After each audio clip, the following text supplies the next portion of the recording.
Hola, hola mis mitoteras y mitoteros hermosos. Bienvenidos una vez más a este espacio donde el chisme también se honra con corazón. Hoy tenemos un tema que nos toca el alma, porque detrás del glamour, los vestidos de alfombra roja y las luces de la farándula, también hay madres, hay dolor y hay pérdidas irreparables. Hoy hablaremos del testimonio de Maribel Guardia, quien abrió su corazón en un video que ha tocado a millones. No es un chisme más, es una historia que merece ser contada con respeto, con empatía y con conciencia. La vida a veces es como un toro que te agarra cornadas, que te tira, que te hiere, que te lastima. Y yo me quedé en México porque no me podía regresar, no tenía dónde ir. Y sin chamba. Sin chamba, sin dinero, mi mamá también sin dinero. Y tú debes de evaluar si ese hombre puede cambiar y si merece una oportunidad. Y hay hombres que la merecen. Pero yo entendí que Joan no iba a cambiar. En lo que cantaba, se me había salido la parte de un seno. No. Mira, mi primer protagónico fue por una mentira, que a veces se vale mentir. ¿Cómo? A ver, cuenta. Entonces, cuando sube la cuesta me acuerdo y me regreso otra vez para besarla. Ese es el último beso que tuve de mi madre. Nunca él me aceptó en la cara que me había engañado, nunca. Nos pueden pasar cosas. A mí me pasó de chiquita, a los 5 años que abusaron de mí. Un día esa historia cambió. Un día el mundo se detuvo en algún momento, ¿no? Y ahí sientes que ya no vas a poder continuar. Maribelita, ganaste el concurso. Y yo no quería tener hijos. Todo el mundo se dio cuenta primero que yo. Es inevitable la vejez. Y entonces ahí es donde me dice, Julián está muerto. Bueno. Maribel Guardia llora en vivo.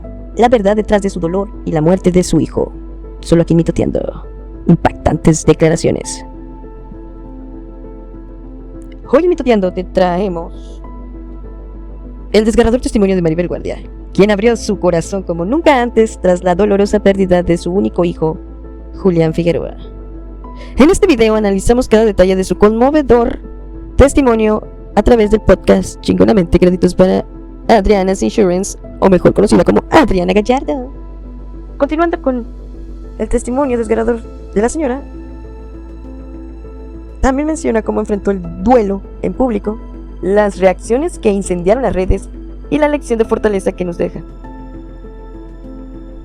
Lo mejor y más exclusivo en un solo lugar. Lo mejor y más exclusivo en un solo lugar. Suscríbete, dale like y comparte este videito para que más personas comprendan la importancia de hablar del duelo. Cállate, babosa, me hartas. Regálame un like o tal vez un dislike. Compartir este mitote con todos los demás. Actívala ya, la campanita y ponme tus comentarios abajo en la cajita. ¡Boom! Mitoteando con Damie empieza ya. Mitoteando, mitoteando.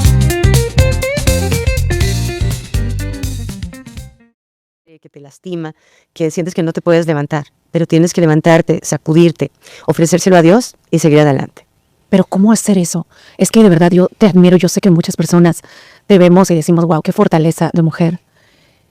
Pero ¿cómo hacerlo? ¿Cómo lograr eso cuando viene la vida como el toro, como dices tú, y te das semejante zarandeada, Maribel, y dices, tengo que seguir y enfrentarlo? Y sobre todo una figura pública como tú, que enfrentas también todos los medios de comunicación y salir ahí. O sea, qué bárbara. ¿Cómo le haces? Pues sí, a veces uno no sabe ni cómo lo hace. Yo creo que la fe es la que te hace continuar, ¿no? Porque a veces pasan cosas demasiado difíciles que uno siente que no quiere continuar. O sea, así de plano sientes, no, yo ya no quiero seguir. Bueno, en mi caso, perder a mi hijo es el dolor más grande que he sentido y dudo que pueda sentir algo igual en mi vida, ¿no? Era mi único hijo, mi gran amor, mi tesoro, mi motivo para vivir. Como todas las mamás sentía que todo lo que hacía lo hacía por él, ¿no?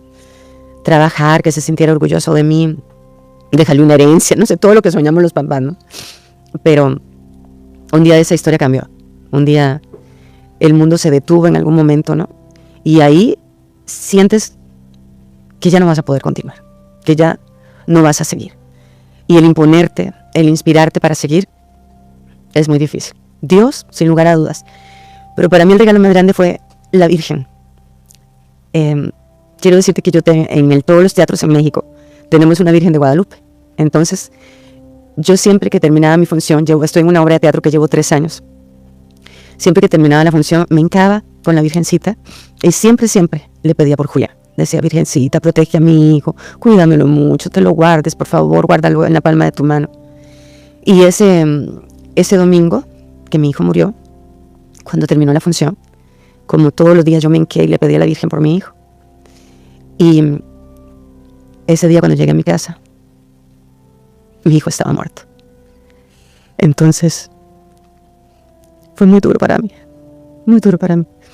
Y yo tengo una Virgen de Guadalupe en la sala de mi casa. Entonces, llegué y vi a la Virgen y me le hinqué y le dije, yo quería reclamarle, ¿sabes? Quería reclamarle que por qué si yo siempre le pedía por mi hijo. Y ese mismo día se lo había pedido. Y mi hijo estaba muerto. Cuando yo llegué y vi a mi hijito, estaba dormido con las piernas cruzadas, en paz, con los ojos cerrados. Estaba dormido. Y me regreso otra vez con lo de la Virgen. Y cuando yo me acerqué a la Virgen, la veo y le digo, no, Virgen, pero yo ¿cómo te voy a reclamar si tú perdiste a tu hijo?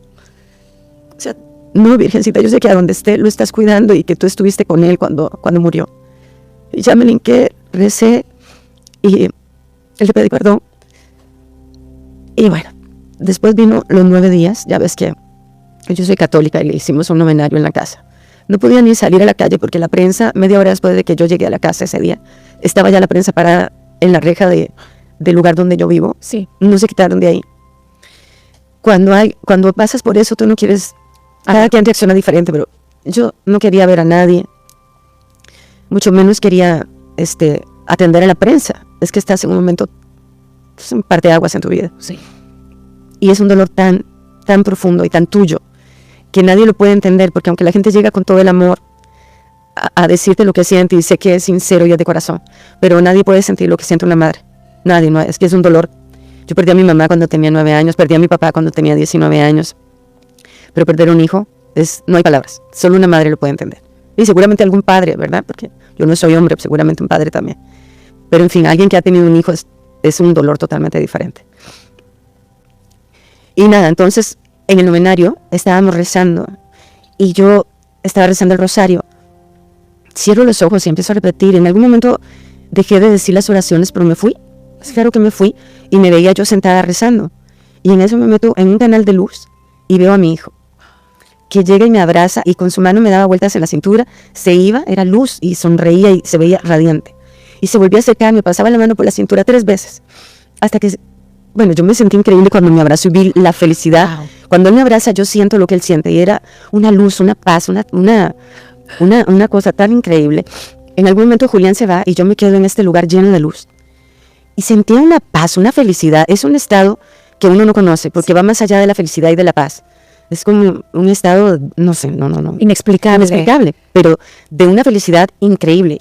Entonces yo dije, híjole, yo soy de aquí. Yo aquí he estado muchas veces.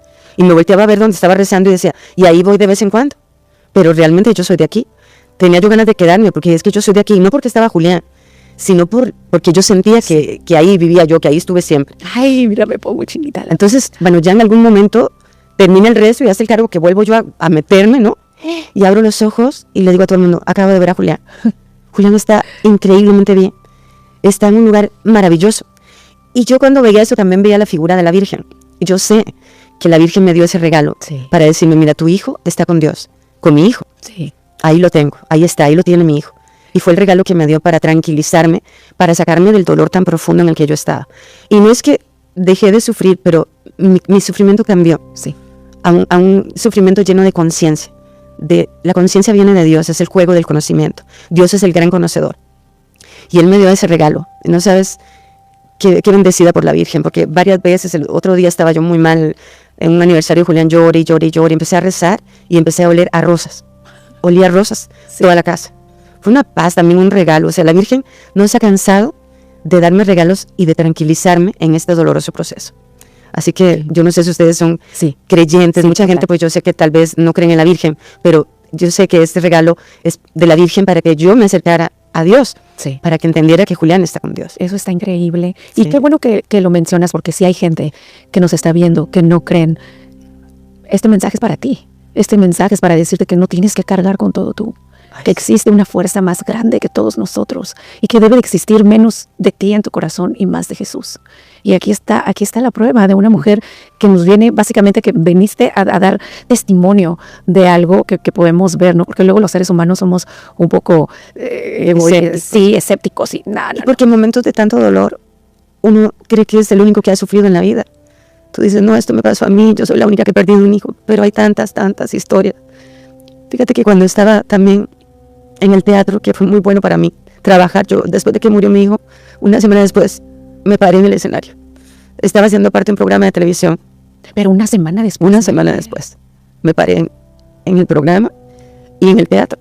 Era muy duro porque igual estaba yo en el teatro en una comedia y yo me sentaba y lloraba, pero la gente no me veía porque el teatro es muy grande en el que trabajo. Y terminando la obra, es una obra... En este video, donde nos presentan a Maribel Guardia, quien habla con mucha emotividad sobre cómo vivió y sanó tras la pérdida de su hijo. Se trata de un contenido íntimo, probablemente el podcast de una entrevista donde la reconocida artista y figura pública comparte su proceso de duelo con todos nosotros. En el contexto y el enfoque emocional, el tono es sensible, reflejando el dolor de la pérdida junto con un impulso hacia la sanación. Habla directamente a la audiencia, creando empatía y cercanía con quienes han pasado por situaciones similares. Hace poco más de un año, el mundo del espectáculo se estremeció con la noticia de la del desvivimiento de Julián Figueroa, hijo de Maribel Guardia, un joven talentoso músico, actor y padre de familia. Su partida fue súbita y devastadora. El video es un testimonio personal conmovedor que combina la narración emocional de Maribel Guardia con un llamado a la empatía y al autocuidado tras una gran pérdida. Su mensaje puede acompañar a quienes atraviesan un proceso similar, ofreciendo consuelo y validación emocional. Para momentos de introspección. Este video también puede tener un valor simbólico si se proyecta en espacios íntimos. Ejemplo número 1, en ceremonias de despedida o aniversarios luctuosos, en meditaciones guiadas para soltar el dolor, como parte de una carta de despedida o ritual simbólico. Escuchar a Maribel puede ser como ponerle palabras a lo que muchas personas sienten, pero no logran expresar. Maribel, siempre tan fuerte, tan profesional, mantuvo silencio por un momento y por muy largo tiempo en realidad, y ahora por fin se permitió hablar desde las entrañas del alma. El video que estamos apreciando no solo resulta ser emotivo, es también una lección sobre el amor, la pérdida y el proceso de sanar. También logramos percibir una fuerte carga cultural y personal en su mensaje, mezclado con cariño del público al mostrárselo en los comentarios. Y es que tengo muchos traumas de esa época, porque yo padezco insomnio. Yo creo que mi insomnio me quedó de la muerte de mi mamá, y te voy a decir por qué. A mi mamá le da un cáncer, entra al hospital, y como era un hospital público, no dejaban entrar a los niños. Entonces yo siempre que iba, nunca pude ver a mi mamá. Recuerdo perfectamente la última vez que la vi, porque iba yo para la escuela y vivíamos en una cuesta así. Entonces yo la beso, ella me da la bendición, yo corro por la cuesta, y cuando llego a la cuesta, me acuerdo que ese día la metían al hospital. Obviamente yo no sabía que estaba enferma tan grave, ni mucho menos, ¿verdad? Entonces cuando sube la cuesta me acuerdo y me regreso otra vez para besarla. Ese es el último beso que tuve de mi madre. Y entonces me voy para la escuela. Cuando regreso ya ella no está, y de ahí la sigo yendo a ver al hospital. Nunca me dejaron entrar para verla. Algunas veces me decían, te vamos a meter por un hueco. No me iba con mi hermana, pero mi hermana sí podía entrar, pero yo no. Estaba chiquita y no dejaban entrar menores de edad. Y ya lo que recuerdo es el último día que estábamos celebrando mi cumpleaños, y mi hermana me deja en una sodita con un helado en lo que se va a ver a mi mamá.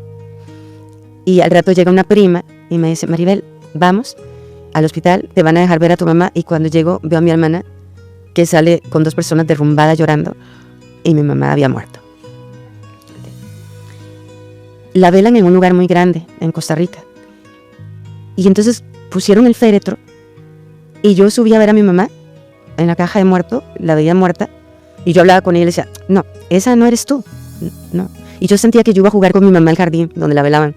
Y hablaba con ella y jugábamos, y le decía, vamos a verte allá arriba. Y entonces ella subía y le decía, esa no eres tú, no. Y entonces yo seguía jugando con ella, hasta que llegamos a enterrarla. Entonces, cuando la van a enterrar, cuando le van a empezar a echar la tierra, mi hermana sale corriendo por el cementerio, llorando, y yo me fui detrás de ella a consolarla, ¿no? Entonces, cuando llego a la casa, soñé con mi mamá por 9 noches, que volábamos juntas, que estábamos junto a un río, vestidas de blanco, y yo estaba feliz, porque yo soñaba con ella todas las noches. Entonces, después de 9 noches, ya no vuelvo a soñar con ella, y le empiezo a agarrar un horror al cadáver de mi mamá. ¿Cómo? Porque yo, cuando la vi en la caja de muertos, yo creo que todo lo que viví, de que jugaba con ella y todo era como un escape Sí. de mi inconsciente, para no vivir el dolor tan grande de verla muerta. Y para un niño es muy duro ver un cadáver y no entender que tu mamá, que te abrazaba, que te besaba, pues ya no te toca, ni te habla, ni te bebes. Yo creo que es un rompimiento horrible. Y de ahí empecé a padecer de insomnio hasta el día de hoy. Si no, me cuesta mucho dormir. Y estoy segura que fue por el cadáver de mi mamá. Por eso cuando mi hijo murió, yo no quise que mi nieto viera el cadáver de mi hijo. Porque para mí fue tan doloroso ver a mi mamá en una caja de muertos, que yo siento que ningún niño debe de pasar por eso. Pero no sé, tendrías que hablar con un psicólogo y que él te dijera la versión, ¿no? Pero para mí fue Sí. demasiado doloroso. Esa fue la historia de mi mamá. Que quiero decirte que era una mujer que parecía que sabía que se iba a morir muy pronto, porque me consentía. Me cantaba todo el día. Ella cantaba todo el día, y en lo que limpiaba la casa cantaba y me montaba shows a mí. ¿Ah, Yo sí? creo que me programó para ser cantante, porque me decía, ponte ahí, y me subía en la mesa y me enseñaba canciones, y yo bailaba encima de la mesa y ella me proyectó para ser artista, porque mi mamá cantaba muy bonito, muy bonito. Era una mujer muy ¿Qué edad alegre. tenías tú? Cuando murió 9 años 9 años. y ella Sí. 46. Sí te acuerdas de muchas Ay, cosas. claro, la recuerdo increíble, porque me consentía mucho y yo no quería comer nunca. Era una flaca desmirriada, como decimos allá en Costa Rica, y entonces para que me diera de comer, yo le decía, no, yo quiero comer en el techo. Y ella agarraba una escalera, me subía al techo, y ahí me daba de comer en el techo. Yo una malcriada. Oye, insoportable. Maribel, ¿y tu papá? Mi papá, yo fui hija natural. Entonces a mi papá lo veía solamente en diciembre. Y él llegaba en diciembre y me llevaba un regalo. Y cuando muere mi mamá, él llega al velorio y lo empiezo a ver todos los sábados. Y ahí fue realmente donde lo empecé a conocer. Mi papá era de una familia muy distinguida en Costa Rica y era un buen hombre. En medio de todo, bueno, cuando llegué a la adolescencia, pues yo empecé a dignificar mucho la imagen de mi mamá y la de él no. Pero ahora con los años sí valoro la presencia de mi papá, porque entiendo que fue un hombre bueno, que hizo lo que pudo, ¿no? Me pagó la universidad, me dio cariño, pues una vez a la semana que lo veía. Sí. Fue poco tiempo, porque a los 18 me fui de Costa Rica.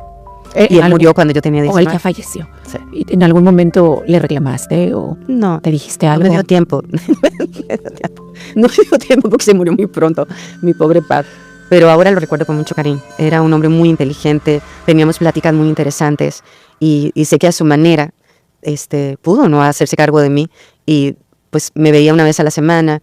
Conocí a mi abuelita, que era una señora que siempre vestía de negro, había perdido un hijo y en vida enterró 3 hijos. Así que era una mujer muy dura, pero entiendo que también fue una buena mujer. Siempre recuerdo que vivía en una casa que eran las 5 de la tarde y se hacía de noche en Costa Rica.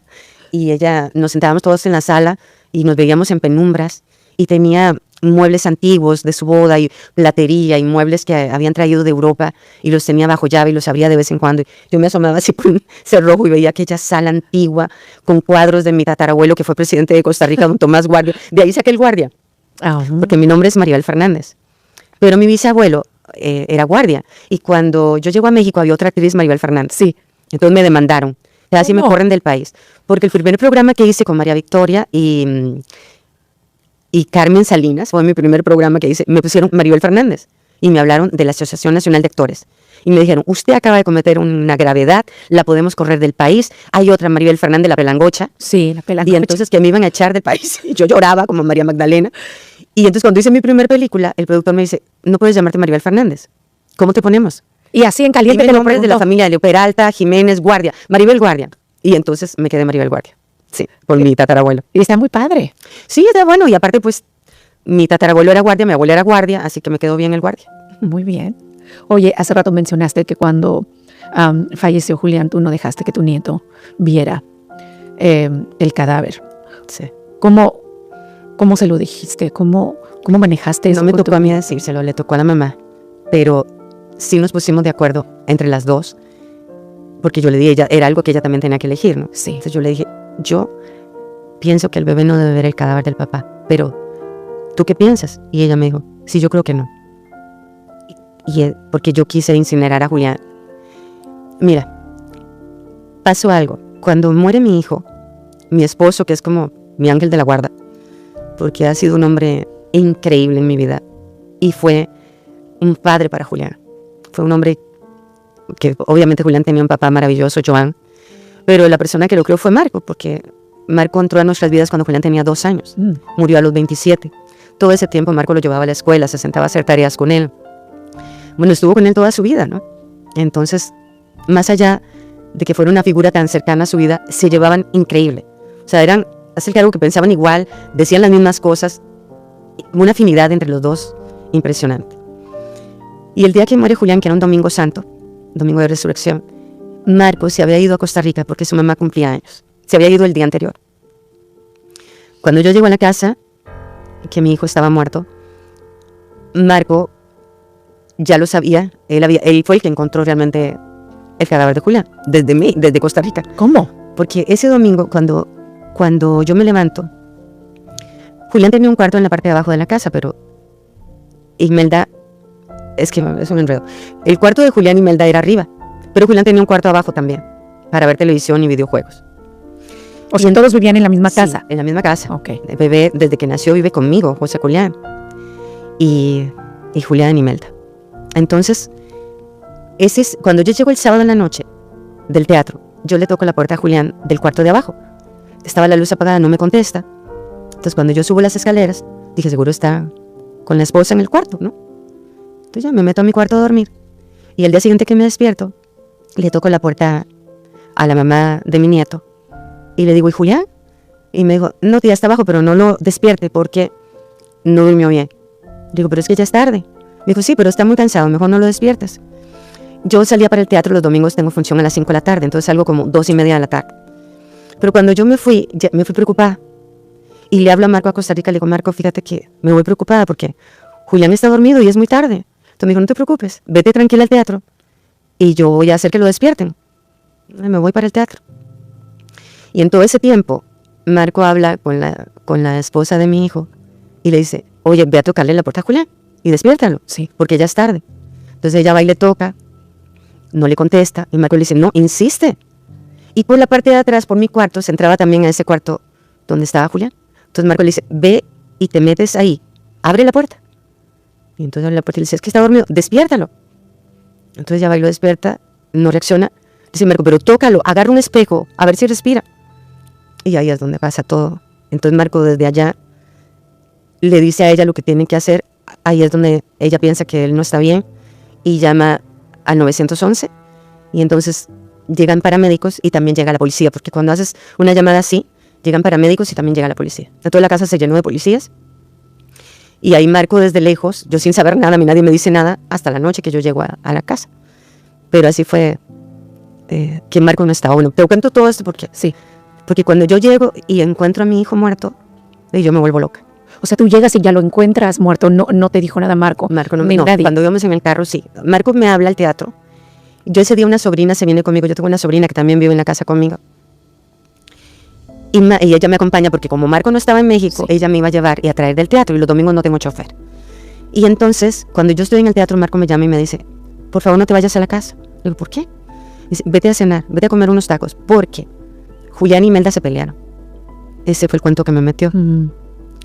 Y todo él lo hace para que yo no vaya a la casa y no me encuentre a la policía y todo lo que había en la casa.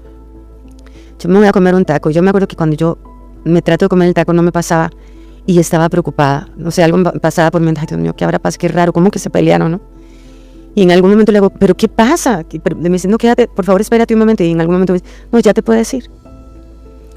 Voy saliendo de la taquería para mi casa y le vuelvo a hablarle con Marco, ¿pero qué es lo que pasa?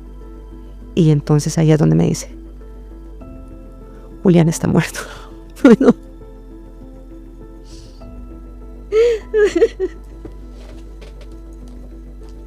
Ay, perdón. Y yo agarré el teléfono, lo aventé contra el vidrio del carro. No nos estrellamos de milagro, porque mi sobrina venía manejando. Y ya de ahí fue cuando llegué a mi casa, y a la media hora que llegué ya estaba toda la prensa en la esquina de mi casa. Y ya de ahí fue entrar al cuarto y encontrarme a mi hijo. Ay, pero entonces, todo esto te lo contaba porque yo no sabía qué hacer. Yo no sabía qué hacer. El mensaje principal es inspirar a otros a reconocer su dolor y avanzar hacia la sanación con apoyo emocional, rodeados de quienes se preocupan. Les recomiendo, para reflexionar y hacer énfasis en este grandioso podcast, ya que para quienes atraviesan un duelo, es un testimonio útil para sentir que no están solos. Y para el análisis emocional o estudios culturales, representa cómo una figura pública comparte su vulnerabilidad en un contexto latinoamericano. La temática aborda la pérdida y la sanación emocional, en un tono íntimo, empático y esperanzador, donde el mensaje central definitivamente es reconocer el dolor, pedir y recibir apoyo y sanar. Logrando empatizar con personas que se encuentran en duelo o incluso con sus seguidores. El testimonio de Maribel Guardia tiene un gran poder sanador para personas que han perdido un ser querido, especialmente un hijo. Al verla hablar desde un lugar tan humano, sin máscaras ni personajes, se genera un efecto espejo emocional, ya que el espectador siente que no está solo en su dolor. Se transmite validación emocional, ya que al ver a una figura pública quebrarse o mostrar fragilidad, rompe la idea de que el duelo se debe soportar con fortaleza fría. Y se identifican muchas madres o padres que han vivido pérdidas, ya que sienten todo ese dolor reflejado. Y eso puede activar el llanto, la catarsis y eventualmente el alivio. También sirve para que familiares y amistades de personas en duelo entiendan mejor lo que se vive internamente. No estás loca por seguir llorando, no estás débil por no poder hablar del tema. Mira a Maribel, sigue caminando con el corazón roto, pero con la frente en alto. El duelo sigue siendo un tema incómodo para muchos y este tipo de testimonios ayudan a naturalizarlo y a romper el paradigma de nuestro falso sistema de creencias que nos hace avergonzarnos o que no nos enseña cómo pasar una situación de duelo en nuestras vidas.